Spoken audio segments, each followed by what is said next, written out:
Every time I go back to an older game from my childhood, I'm always amazed at how they were able to pull off such a massive sense of scale. Because a lot of games like Ocarina of Time, GTA San Andreas, Shadow of the Colossus, they were limited by the hardware at the time. They were objectively smaller than the games we have today. But that's not how I remember them. It's strange. Instead, I remember them feeling vast and endless. FF9 back on PS1, Me too, man. It's like a dream back then. Everything just felt so much bigger. But going back to those games now, it's like everything is smaller. Man, those people back in the days, the developers back in the days, they had the skills to make you feel like you're in the biggest world possible. Greatness. It was my first Final Fantasy game, and just staring at the overworld and the fact that the game case came with 4 discs, in the back of my mind, I had a hard time registering how big this game was back then. It was probably all those damn cutscenes taking up the disc space, but they were glorious. That opening, man, the airship hovering just above the clouds, staring out the window, transitioning to that wide shot of the kingdom. It blew my 10-year-old mind. Flash forward to today, and I rarely, if ever, have that feeling anymore. And I know it's not. Me too, man. Me too. It's like everything is just so bland and uninteresting. Sure, the graphics is better, but you don't feel that magic like it was back then. Could just be nostalgia for us. Maybe. But the games were definitely good back then. The gameplay, oh man, it was good.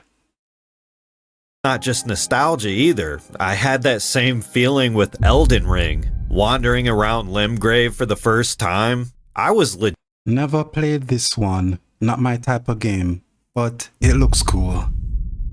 legitimately panicking when a chest transported me to some far-off mining cave. Not only was I lost, I was in the middle of one of Miyazaki's swamps. And if you remember Blighttown from Dark Souls 1, you might understand my anxiety. Now, I wasn't in any real danger, and I wasn't actually stuck out there, but just letting me feel lost, even for a moment, it put into perspective just how enormous this game was going to be. A lot of modern games have better graphics and astronomically larger map sizes, but sometimes they can feel small when everything's all laid out. Put it like this, Assassin's Creed Valhalla has a file size of around 80 gigs. Compare that to Ocarina of Time and its 32 megabytes. You can literally fit over 2,000 Kingdoms of Hyrule in that game, and yet... Crazy. Man, Zelda was just... This game, it was so good. Blew my mind back then. Felt like I was growing up with this game when I was playing it, from young Link to adult Link. Man, it was so good, man. Assassin's Creed Valhalla paradoxically feels like a smaller game to me. Hyrule Field, it felt limitless. The dungeons were like labyrinths to me, and there were secrets to discover tucked away in every corner. But games like Valhalla, The Witcher 3, Horizon, Cyberpunk, the majority of popular modern-day open-world games, they don't give off that immense size in the same way. And I think it's because they never play with our expectations. Older games had this illusion of being big, because you didn't know what was out there until you went out there looking for it. They usually had fog to hide the small draw distances and the low poly. Silent Hill was big on the fog effect. Man, that game looked really big with that fog effect happening. Crazy work, man. Silent Hill is cool. Graphics made points of interest stand out more. It's actually genius in a way how they use stuff like fog to overcome technical limitations, while at the same time giving those play spaces this mysterious atmosphere. Skyrim, it's one of my favorite open world games. That was until I played Oblivion. The OG Oblivion, not the remaster. I've been playing the series in reverse order because I'm interested to see how it evolved, so I'm currently on Morrowind right now. This game feels overwhelming. Just finding your way around in this game, it's a challenge in itself. There's no quest markers, and the only way you can complete a quest is by listening to NPCs give you directions and referring to your map and journal entries, which are kind of confusing most of the time. I was surprised to find out that Morrowind is the smallest open world Bethesda game. It doesn't feel like it though. I always say I care more about how a game feels to play than how it looks, and the same goes for game worlds. They can be the size of a country, but if I don't feel tiny existing in them, does it really matter? Every single journey in Morrowind feels like I'm out on an expedition. Speaking of expeditions, let's talk a little bit about Clair Obscur. I thought this would be an interesting topic today because I'm still playing Expedition 33. Yeah, I haven't beaten it yet, and it's already my game of the year. I just suck at parrying, alright? When I'm done getting my ass kicked by Take care of your kids, man. Ain't no rush, man. the last boss, which I know isn't the last boss, maybe I'll make a proper review. Anyways, while it isn't a massive open world RPG in a literal sense, the continent plus all the interconnected explorable areas, every time I stand at the edge of a cliff looking off in the distance, every time I fight some towering boss, despite it being more linear, it feels bigger than most of the open world games I've played in the last decade. I used to think it was just nostalgia, why games seldom have that magic anymore, but Expedition 33 does something unique with its world.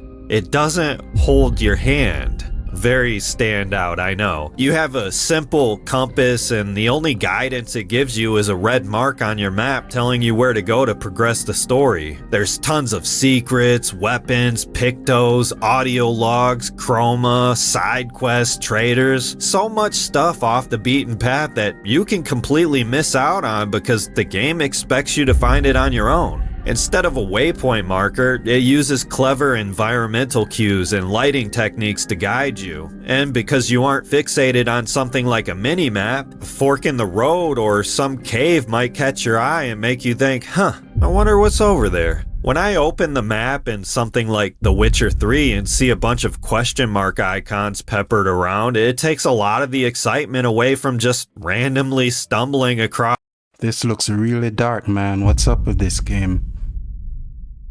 something through exploration. There's no surprise. It just becomes a game of connect the dots until I clean up one area and move on to the next one. It's less mysterious, and it's a damn shame too because The Witcher 3 is so beautiful. It's a world worthy of getting lost in. That classic world design and lack of handholding is what makes Expedition 33 feel so grand. I actually get to appreciate it more because it leaves me alone. It's not constantly bothering me with a list of activities. Sometimes I might not find some in-game reward for exploring, but sometimes that silent moment of staring from the edge of some cliff, it is the reward. I can't have that in most modern games. I can't get lost or appreciate something the developers spent years of their life. It's because of the people, the new people who play games now. They don't appreciate those things that much. It's all about just action, get to the next fight, don't want to stand around and look at and appreciate the art of games. It's just the new generation, man. You gotta just, deal with that. Pouring their hearts and souls into when a game's constantly signposting everything with a cluttered UI screen and a journal that goes into excruciating detail on what I need to do at every moment. I'm constantly interrupting my gameplay to mark something on the map. I recently replayed Shadow of the Colossus for like the 8th time, and no joke, I never realized it had a map screen. 20 years later, and out of second nature, I pressed the select button and holy shit. It's something I barely think of today, but a lot of older games were 90% gameplay outside of, just pausing the screen. It took me years to finally beat The Witcher 3 because that completionist mind state it initially put me in, it burnt me out. like 30 hours in. I loved the story, but I was disconnected from its world. Contrast that with games like Dark Souls, where the story was so cryptic I had to piece it together by reading item descriptions, and even then, a lot of it was still left to my own interpretation. Also, the menu screens didn't bother me. I could change my equipment while walking because it doesn't pause the gameplay. Anyways, so many NPC quests had multiple conditions that it was easy to fail them by accident. Entire levels were hidden. Even the DLC, I had to look up how to access it. And even after multiple hundreds of hours and dozens of playthroughs, I still go back and discover something new. I enjoyed The Witcher 3 the same way I enjoyed Red Dead Redemption 2 for their amazing stories. But they are nothing like the 600 plus hours I spent playing Dark Souls. That's why I love From Software games so much. I still remember fighting the Nameless King and thinking to myself, holy shit, they made one of the most epic boss fights and most people won't even be able to experience it. They had the restraint to give us something truly amazing, knowing that that would be a reality, that only the most devoted fans would be able to get the full experience. Luckily, Expedition 33 has an amazing story and a world you can get lost in. It has what made older games feel big. You see, Ocarina of Time, it didn't need tons of detailed journal entries to constantly remind us where we needed to go to next. Shadow of the Colossus didn't need a big yellow waypoint marker to guide us to each massive monster. GTA San Andreas, it didn't need to have a country-sized map, and neither did Final Fantasy IX. We didn't need to see every little detail or have everything signposted for us. We also didn't need fancy ray tracing and crazy realistic character models in order to make those worlds feel believable. The best gaming experiences I've ever had were when my thoughts wandered and my imagination filled in the blanks for me. I'm not saying It's the new generation, man. They gotta cater to them because they're the ones growing up making the money now. Even though we're still making money, but they gotta cater to the new people as time passes, man. They're into the graphics like a lot because I've watched a lot of the young people playing games, and trust me, it's all about graphics, action. They don't have the attention span to look around and just appreciate the art for games. So yeah, that's the world we live in, man. games should be some cryptic puzzle to piece together, get rid of fast travel or anything like that. But maybe in the future, game developers could trust the player and hold our hands a little bit less. One of the best qualities of a great video game, something that hardly exists anymore, is world building. When it's done right, games can create that illusion that there's an entire world out there waiting for you to explore. A world that feels alive, that feels like even if you aren't actively participating in it, things keep on moving along without you. When a third of your screen real estate is taken up by quest markers, mini-maps, and current objectives, all that, instead of you feeling small, the game feels small. Thanks for watching, and let me know what games you're getting lost in down in the comments. Don't struggle with allergies.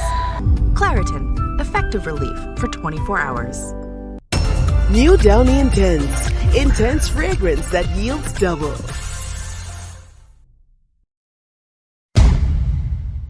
I liked that video. It was really good. Brought back some memories of Zelda for me.